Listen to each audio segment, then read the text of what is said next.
नमस्कार. मी अभिजित शशिकांत यादव.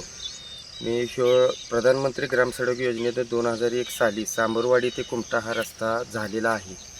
तरी सदरचे शेतकरी यादवमाळा या ठिकाणी पूर्वेकडील बाजूस रमेश रमेश जयसिंग घाडगे व प्रवीण शशिकांत घाडगे ह्या दोन शेतकऱ्यांनी तर अतिक्रमण करून रस्ता उकरून आपल्या स्वतःच्या तालीला लावलेला आहे.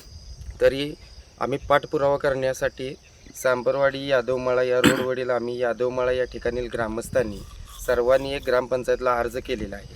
तरी या अर्जावरील आमच्या सर्वांच्या स्वाक्षऱ्या आहेत. तरी ह्या ग्रामस्थांनी आम्ही हे सगळा अर्ज करून ग्रामपंचायतला आम्ही म्हणणं आमचं दाखल केलेलं आहे की आम्हाला अतिक्रमण काढून पाहिजे.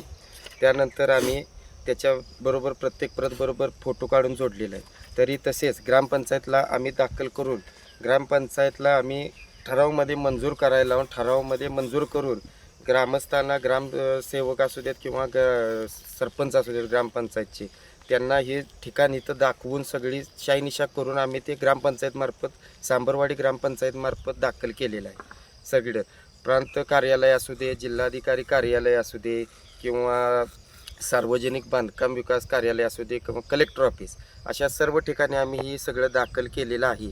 तरी पण आमची 22 तारखेला आम्ही हे दाखल करूनसुद्धा आमची कोण दाद घेतलेली नाही. म्हणून हे आम्हाला फक्त अतिक्रमण ह्या रस्त्याला आता जायला ऊसाची वाहनं जायला अडचण येत आहे किंवा शासकीय कामाला काय अडचण येत आहे. तर हे स्टेट लाईटीचं डाम आलं होतं सरकारी, तर आम्हाला हे शेतकरी दोन त्यांची दादागिरीप्रमाणे यांनी डाम राहून देणार. तशी सरकारी हद्द ह्यो 33 फूट ते 40 फुटाचा रस्ता आहे. तर आमचं फक्त एकच म्हणणं आहे की ह्यो रस्ता आम्हाला सगळं पूर्ण काढून देऊन आम्हाला काय असेल ते शासनाप्रमाणे किंवा शासकीय काय असेल ते मालमत्तेचे नुकसान जर केलेलं असेल तर त्यांच्यावर कारवाई रीतसर करावी किंवा फौजदारी गुन्हा दाखल करावा व ही रीतसर आम्हाला रस्त्याचं काम आम्हाला ही सगळं रस्ता काढून पाहिजेल आहे. किंवा ह्याच्यात जर हे आम्ही 15 तारखेपर्यंत जर आम्ही 22 तारखेपासून आज 7 तारीख आहे तरीही कुठल्याही खात्यानं आम्हाला दाद न घेतल्यामुळं ही आम्ही सगळीकडे अर्ज केल्यात. 15 तारखेलापर्यंत आम्ही अल्टिमेट देतोय. 15 तारखेलापर्यंत जर ही नाही अतिक्रमण काढलं कुणी दाद घेतली तर 15 ऑगस्ट रोजी मी उपोषणाला कलेक्टर ऑफिसला बसणार आहे.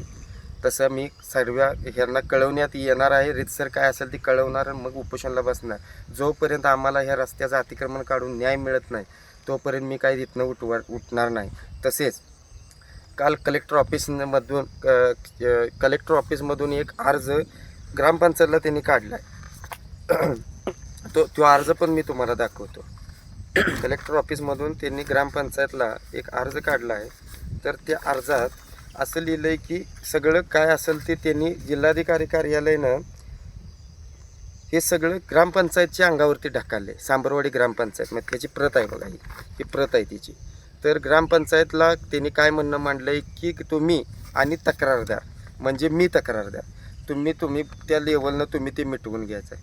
बरं, ही शासकीय काम आहे ते त्या लेवलनं मिटत नाही. कारण ही रस्ता जर तुमच्या शासनाच्या जर मार्फत येत नसेल किंवा ग्रामपंचायत जर म्हणत असेल आमच्या माध्यमातून येत नाही, तुम्ही म्हणता आमच्या माध्यमातून येत नाही, तर आम्ही 15 तारखेपर्यंत जर नाही कारवाई झाली तर कुणाच्याच मालमत्तेचा रस्ता नाही असं दाखवून ह्यो रस्ता आम्ही JCBनं उकरून मग आमच्या रानात लावतो. ह्यो आमच्यात आता त्यो म्हणतोय, त्यो पलीकडला शेतकरी काय म्हणतोय की माझी हद्द इथंवर आहे. त्यो शेतकरी म्हणणार मग आम्ही पण म्हणणार इथं आमच्या हद्द. मग ह्यो रस्ता आहे कोणाचा? तुमच्या शासनाचा पण नाही. तुमचं जर ह्याच्यावर काय हक्क नसेल, ग्रामपंचायतचा पण हक्क नसेल तर आम्ही उकरून लावतो ह्यो रस्ता JCBनं. ह्यो काय असेल ते आम्हाला अंमलबजावणी करून आम्हाला निर्णय द्यावा आणि रीतसर कारवाई व्हावी. नाहीतर आम्ही 15 तारखेला उपोषणाला बसणार आहे. तसेच हे जर कुणी खाली जात नाही घेतली महाराष्ट्रात तर मी महाराष्ट्र महसूल मंत्री बावनकुळे साहेबांना सुद्धा मी सगळं फ्लॅक्स पाठवून सगळी ही डिटेल पाठवणार आहे. हे आम्हाला इथं खाली नाही मिळत नसेल तर आम्ही वर महसूल मंत्र्याकडून बावनकुळे साहेबांकडून न्याय मिळवणार. किंवा आपले महाराष्ट्राचे मुख्यमंत्री देवाभाऊ ह्यांच्याकडे सुद्धा मी तक्रार करणार आहे. फक्त हे मला 15 तारखेपर्यंत काय ते आम्हाला ह्याचा अल्टिमेट पाहिजे आहे. एवढंच मला न्याय पाहिजे 15 तारखेच्या आत सगळ्यांनी, एवढंच म्हणणं आहे.